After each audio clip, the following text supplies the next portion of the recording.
He worked for 11 years on the secret hiding in this unusual house. Wow.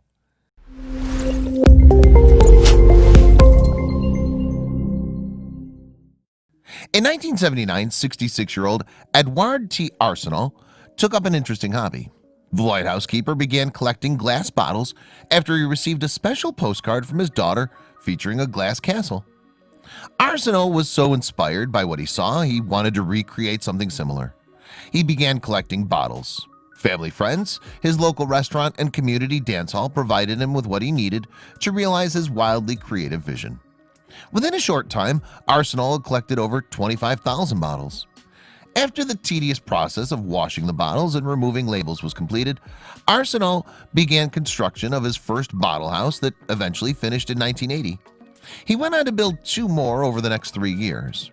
The fantasy-like buildings have become a popular tourist attraction in Cape Edgemont, Prince Edward Island, Canada.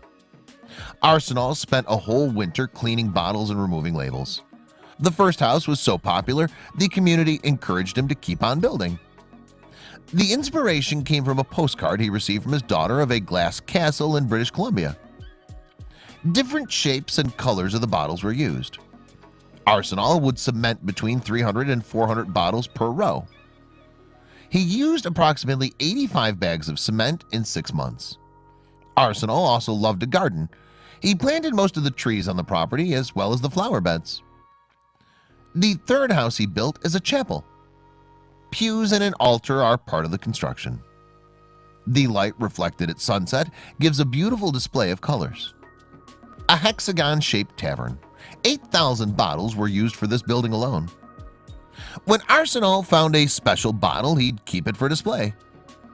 This glass heaven is now a tourist attraction.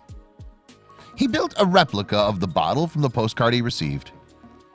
Arsenal continued construction for 4 years until he passed away at the age of 70.